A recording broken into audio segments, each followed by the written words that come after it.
ചെറുതായിരുന്നപ്പോൾ എനിക്ക് അങ്ങോട്ട് വലുതാവാൻ മുട്ടിയിരിക്കുകയായിരുന്നു. ആരോടും ചോദിക്കാതെ എവിടെ വേണോ പോവാം, എന്ത് വേണോ ചെയ്യാം. വലുതായപ്പോഴാണ് മനസ്സിലായി അതിന് പ്രായം കൂടിയാൽ മാത്രം പോരാ, രാവിലെ എണീറ്റ് പണിക്ക് പോയി കാശുണ്ടാക്കണം.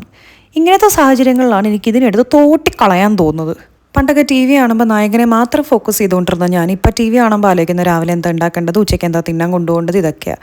ഇത് ആലോചിച്ച് തല അങ്ങോട്ട് ചൂടാവാൻ തുടങ്ങിയപ്പോൾ ആരാണ്ട് പറഞ്ഞ പോലെ ഞാനൊരു ബക്കറ്റിൽ കുറേ വെള്ളം ഒഴിച്ച് കിട്ടിയ ഐസ് കട്ടകളെല്ലാം കൂടെ എടുത്തിട്ട് തല അങ്ങോട്ട് മുക്കി വെച്ച്. മുല്ലംകൊള്ളി വേലായുധം പൊങ്ങി വന്നപ്പോഴാണ് മനസ്സിലായത് ഞാൻ തന്നെ ഞം ഉണ്ടാക്കണം എന്നുള്ളത്. പിന്നെ ഒന്നും നോക്കാണ്ട് ഓ നരൻ ഓ ഹോ നരൻ പാടിയിട്ട് ഞാൻ 2 ദോശയും ചുട്ട് ചമ്മന്തിയും കുഴിച്ച് കഴിച്ചുകൊണ്ടിരുന്നപ്പോഴാണ് എനിക്കത് മനസ്സിലായത്. നമ്മൾ കുഞ്ഞിറന്നപ്പോൾ ഈ ചേച്ചിയും ചേട്ടന്മാരൊക്കെ വന്നിട്ട് പറയില്ലേ വലുതാവരുതേ എന്ന്. അതിൻ്റെ കുട്ടൻസ് മനസ്സിലാക്കാനായിട്ട് എനിക്ക് 30 വയസ്സാവേണ്ടി വന്നു. രാവിലെ എണീക്കുന്നു, പണിക്ക് പോകുന്നു, പണി കഴിഞ്ഞ് തിരിച്ചു വരുന്നു, കഴിക്കുന്നു, കിടന്നുറങ്ങുന്നു. അടുത്ത ദിവസം പിന്നെ രാവിലെ എണീക്കുന്നു, പണിക്ക് പോകുന്നു. പണിയെടുക്കാൻ പോയാലും പട്ടി ഷോയും കാണിച്ചിട്ട് നാട്ടുകാരെ കൊണ്ട് അവളെ നോക്കി അവളുടെ ലൈഫ് എന്നാ സൂപ്പറായെന്ന് പറയിപ്പിക്കാൻ വേണ്ടി കൂളിംഗ് ഗ്ലാസും വെച്ച് കാറിൽ സ്റ്റൈലായിട്ട് പോകുന്നതാണ് ഇപ്പോഴത്തെ എൻ്റെ ഒരു ഹരം.